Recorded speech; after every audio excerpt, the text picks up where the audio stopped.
Nobody in Ward 7 at Mountainview Veterans Medical Center believed the soldier in Bed 9 still knew where he was. His chart said minimally conscious, his doctors said finished. His family had started learning a different kind of grief. Only one nurse in blue scrubs noticed that his eyes moved differently when she entered the room, and she had her reasons for knowing exactly what that meant. Before we go any further, welcome to Hidden Badges Stories. I'm glad you found this channel. If this story pulls you in, hit the like button and subscribe so you don't miss the next one. Drop a comment and tell me where in the world you're listening from. I read every single one. Alright, let me tell you about Julianne Carver. Nobody called her Julianne. The staff on Ward 7 called her Jules, and they called her that the way people called someone reliable, without stopping to think much about what was underneath the reliability. She was 37 years old. She wore blue scrubs the color of a clear October sky, and moved through the ward with the particular economy of a person who had learned that invisible worked better than noticed. Her employment file at Mountainview said Air Force Medical Technician, 4 years, honorable discharge. Technically accurate. The kind of locked door that people filled in with comfortable assumptions, burnout probably, or the ordinary difficulty of trading a uniform for civilian life. Nobody at Mountainview guessed the rest. Staff Sergeant Ethan Morse had arrived from Walter Reed in the early part of November, 4 months before the night that changed everything. He was 34 years old, Army Special Forces, 3rd Group, with a traumatic brain injury from an IED strike outside a village in northern Syria, whose name didn't appear on any map civilians could access.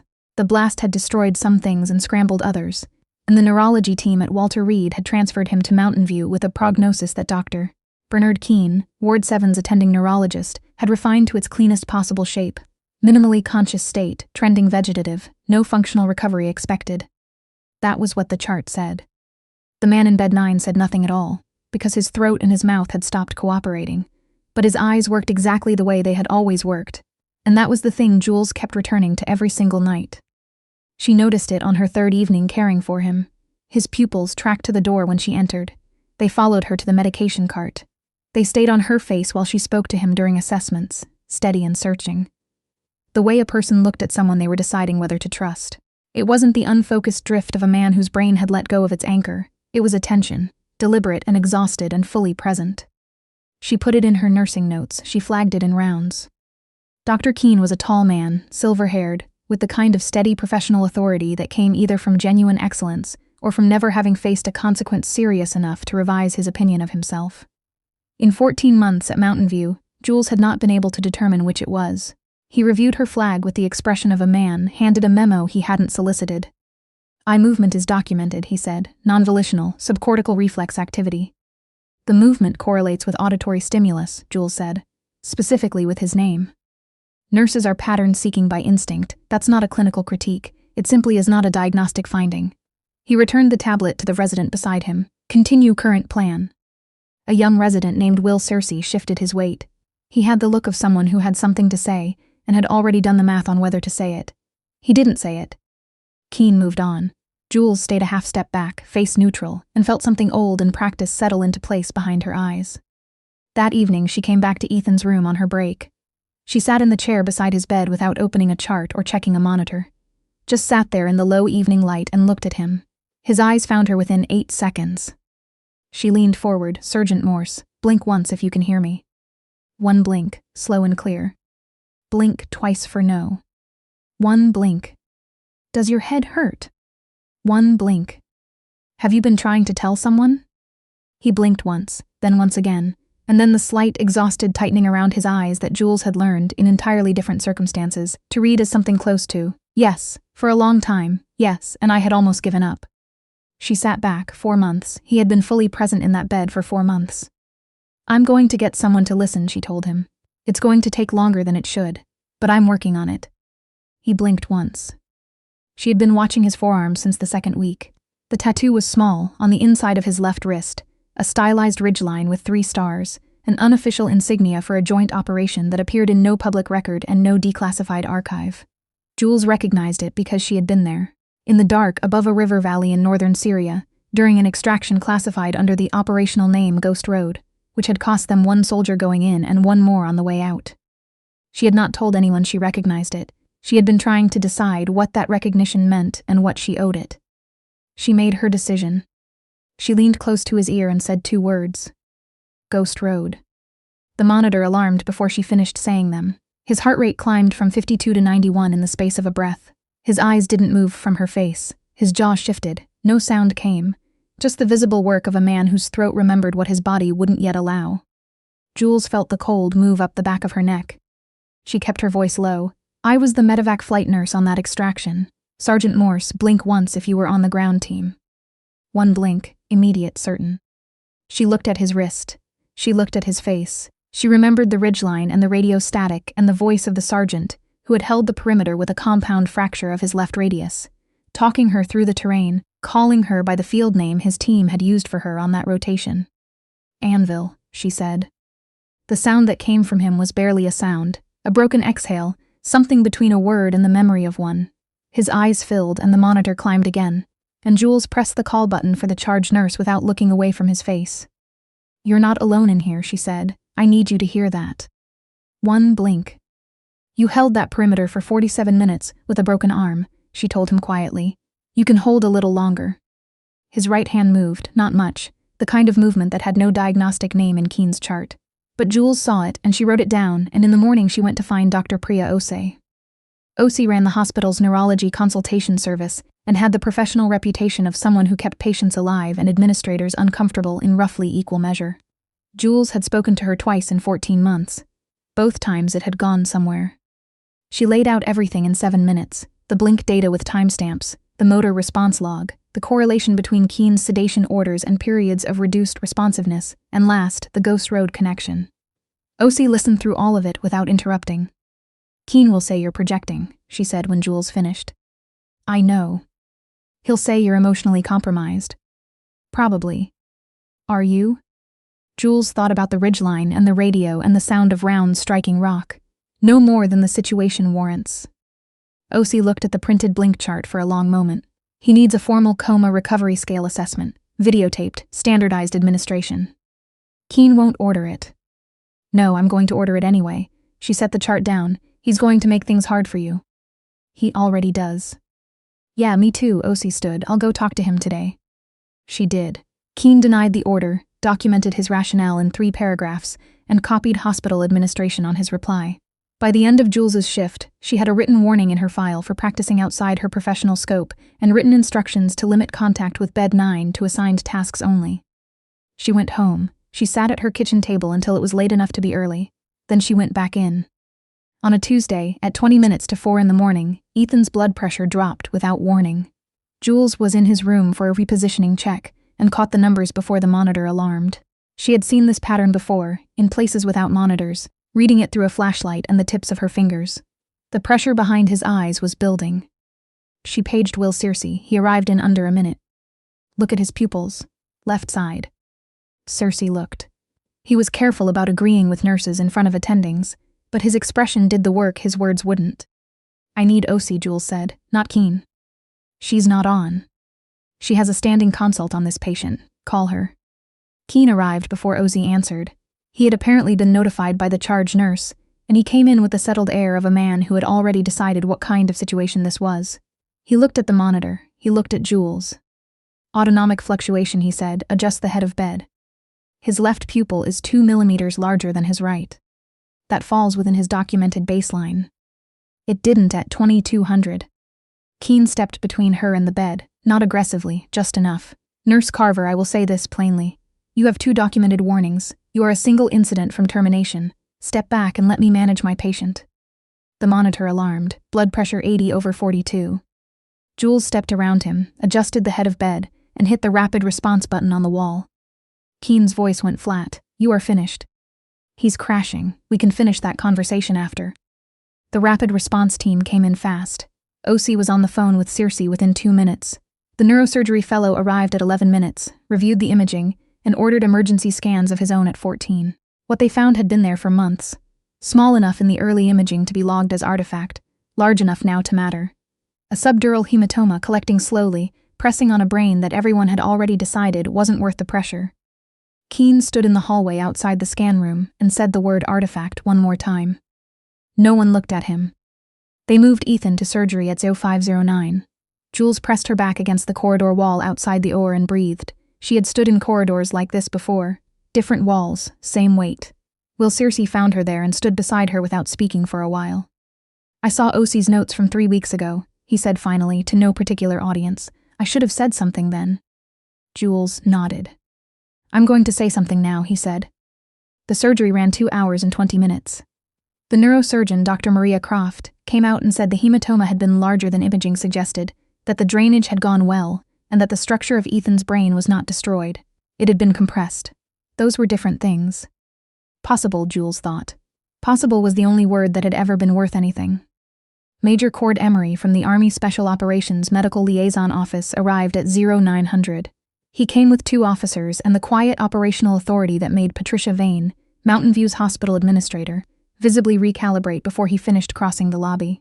He had been notified, he explained, when post-surgical nursing documented that the patient in OR recovery had spoken 1 word during emergence from anesthesia. The word was sparrow. Jules was in the family consultation room with Liz Morse when Emery found her. Liz was 31 years old and had driven 4 hours before dawn, and she was the kind of woman who had been surviving the edge of a cliff, so long she'd forgotten what level ground felt like. Jules had told her what she could. Liz had asked 3 questions and not cried, which Jules understood meant she had spent all of it somewhere private before she arrived. Emery knocked and Jules stepped into the hall. He looked at her badge, then at her face, then briefly at her hands, the reflex of someone trained to read information quickly. Nurse Carver, he said. Yes. He said your call sign in the recovery room, not a question. Jules said nothing. Ghost Road is still classified, Emery said. We've had an open file on the medevac flight nurse from that extraction for 3 years. Medical records from the attached Air Force unit were incomplete. He paused. Staff Sergeant Pararescue, 38th Rescue Squadron, Joint Special Operations Attachment, 2 rotations. Multiple commendations, call sign Sparrow. Down the hall, Keene had appeared with Vane and the hospital's legal counsel. He was performing the posture of a man who had done nothing wrong and wanted witnesses. Emery followed Jules's gaze. Tell me what you found, he said quietly. She told him all of it, the blink pattern, the motor responses, the medication logs, and the correlation she hadn't been able to put in the formal chart without Keene burying it. The pupil asymmetry she had caught at 0342 while everyone with authority was asleep. She showed him the printed notes she had been keeping off the system, because she'd known they'd disappear otherwise. Emery read through them once, then handed them to the officer beside him, without a word. Keene walked over with Vane and began explaining the situation. He said Jules had operated outside her professional scope. He said the hematoma was a late presentation of a documented injury. He said the prognosis had been reasonable given the information available. Emery listened through all of it, then he said, Sergeant Morse is enrolled in your brain-computer interface research trial. The corridor changed temperature. Vane's folder dropped 6 inches. The attorney reached for his phone. Keene said he provided consent. He provided a thumbprint on a document dated 10 weeks ago, Emery said. Your own neurology records show he had no volitional fine motor control in either hand at that time. He let that land. Who pressed his thumb to the form, doctor? Keene's jaw moved without producing a sound. We're going to need your research files, Emery continued. Enrollment records. All communication with the trial sponsor. The transfer order for end of month. The one that would have moved him to the private rehabilitation facility, running the device implantation phase. He looked at Keene with the calm of a man who had been doing this kind of work long enough to find it sad more than satisfying. A decorated Special Forces operator, classified as permanently vegetative, enrolled by his own attending neurologist. That would have been an extraordinary research asset. Jules looked at Keene and understood the complete shape of it for the first time. He hadn't missed what Ethan could still do. He had needed Ethan to be gone. A thinking, conscious man was a funding problem. A vegetative hero was a research opportunity with a good story attached. The attorney was already talking to Vane in a low voice. Emery was looking at Jules. Go check on your patient, he said. She went. Ethan came out of the sedation 16 hours post-surgery.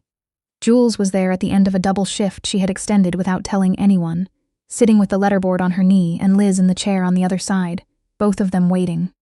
His eyes opened slowly, found the ceiling, found Jules, found Liz. Liz made a sound she'd been storing for months. Jules placed the letterboard near Ethan's right hand. Take your time, she said. His finger moved, L-I-Z. Liz pressed her face to his hand.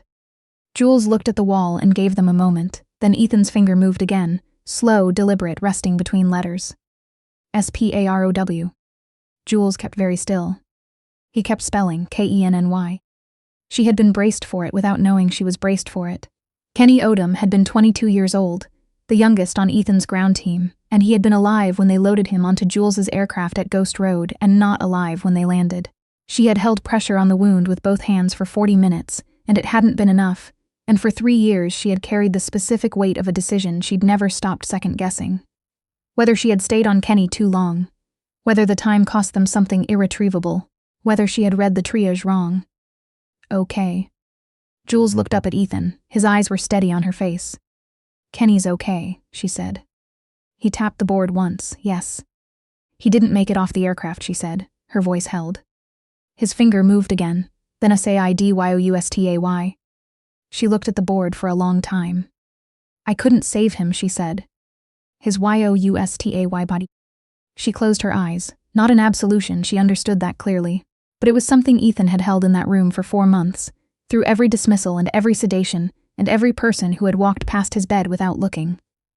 A message from someone who died with both of them present, preserved and carried and delivered to the one person it was meant for. You stayed. That's what he told you, she said, for me. One blink. She exhaled slowly. His mouth moved. The voice was not back yet, not fully, but his lips shaped 2 syllables with careful effort, the way a man reclaims something that silence almost took for good. Sparrow. Liz looked at Jules. She didn't ask what it meant. Jules didn't explain it. Some things were not hers to explain. She looked at Ethan. I found you, she said. That's the whole job. Keene's research trial was suspended within 72 hours. Before the week ended, investigators had identified 3 additional veterans enrolled across 2 facilities under consent documentation that collapsed under review. Keene's license was suspended pending criminal investigation. The trial sponsor, a medical technology company with 8-figure defense contracts, began losing them before their own legal counsel started cooperating with federal investigators. Mountainview issued formal statements. Will Searcy submitted a written account. Priya Osei's consultation records were retroactively upheld. Emery told Jules, in the hospital parking lot on a gray February morning, that her Air Force record would be corrected to reflect her actual service designations. She said she'd think about it. She already knew she wouldn't be thinking long. The Veteran Consciousness Review Protocol launched at Mountainview 6 weeks later, with Jules Carver as clinical lead. A mandatory secondary assessment for every combat veteran classified as minimally conscious within their first year of admission. The nursing staff named the intake checklist informally, the way hospital staff always named things that mattered to them. They went with Anvil, the field name Ethan's ground team had given her above that river valley in Syria, before anyone outside that operation knew her by Sparrow. They called it the Anvil screen. 11 weeks after surgery, Ethan walked the length of the physical therapy gym on the parallel bars, 10 steps. His knees shook. Liz stood at the far end with both hands over her mouth. Jules stayed near the wall because that moment belonged to them. When Ethan reached the end of the bars and stopped, he looked past Liz to Jules.